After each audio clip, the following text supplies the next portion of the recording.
Sirikand kaonti ma Homabay ka omakore gi Osiptal mar Aga Khan e bade ma Kisumo koro dhi nyime gi keto okenge mar chako gedo mar senta mar timo pim kod thieth ne tuoche mag kansa e Osiptal maduong' ma Homabay kaka yor kelo yot ne jotuo mag kansa. Ali Abich nigi ler mar wachni. Dwe mar ang'wen higani, sirikand kaonti ma Homabay noketo koke ogirimiti gi Osiptal mag Aga Khan e bade ma Kisumu mar gero senta mar pimo tuoche mag kansa e Osiptal maduong' ma Homabay kod chiwo chenro mopogore ne jotuo mag kansa e bwo chenro ma ong'ere ni East Africa Comprehensive Cancer Project EACCP. Migawo mathieth e kaonti ma Homabay kaachiel kod Osiptal mar Aga Khan e bade ma Kisumu koro chako ayanga chenro maneno kaka inyalo ket e timo ogirimiti ma kamano mondo mi jotuo mag kansa e kaonti ma Homabay oyud resruok. Ka jatatije maduong' Osiptal mag Aga Khan e bade ma Kisumu Jen Wanyama wacho ni senta no biro konyo jotuo mag kansa e kaonti ma Homabay ma osebedo ka lawo chenro mag kansa Kisumu kod gwenge mamoko. Our main hospital being in Kisumu, we looked at our numbers. The numbers don't lie. We realized that most of the referrals we get to our hospital in relation to cancer morbidities come from Homabay. Romono bende ne okelo kanyakla mokum jotuo mag kansa e kaunti ne ma bende ne oketo lela wuodhogi oluwore gi tuo mar kansa ka Jen wacho ni giseyudo omenda mar $250 mar gero senta mar kansa no. We have gotten a grant that's about 2.5 million euros, which is approximately 250 million Kenya shillings that we'll be implementing in Homabay County. This grant is going to go towards infrastructure development. We are planning to come up with a cancer center at the Homabay County Referral Hospital.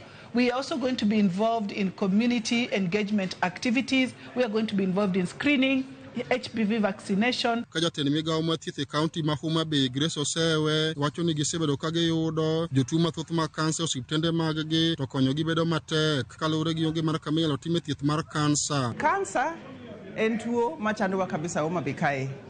Ne wachako klinik Homabay kae dwe mar ang'wen higa 2022 to nyaka sani waseneno ji 780 e klinik ka. Ting'eni klinik ni en mana ma jomobiro thieth Homabay County Referral. Kantie ji mang'eny ma ka nigi kansa, kaparo nigi kansa to gidhi e osiptande moko, gidhi kuonde moko nikech ok wasebedo gi thieth mabup korka kansa. Ka chop kata dwe moro, dweche ariyo kata dweche ariyo boyudo ka wadhi chako thieth.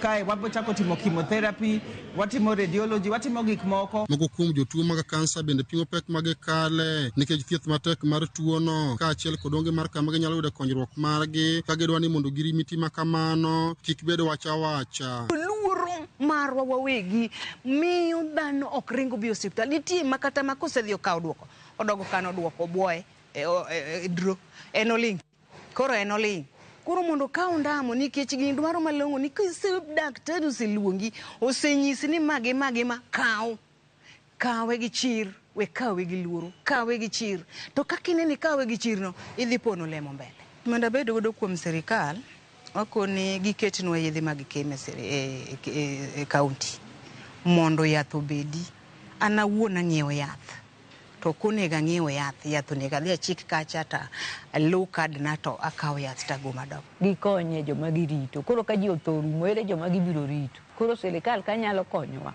to konya ana tuo onge kata pesa kaminena sani dwa na dhi Nairobi. Kaluwore kod karango tuoche mag kansa e pachoka, National Cancer Institute of Kenya tuo mar kansa en achiel kuom tuoche manego oganda mathoth higa ka higa. Jogo eko man kod tuo mar kansa e kaunti ma Homabay kaendi dwa ni mondo girimiti ma sirikand kaunti ma Homabay ne okete koke gi osiptal mag Aga Khan e bade ma Kisumu okete te mondo giyud resruok. Ali Abich, Ramogi TV.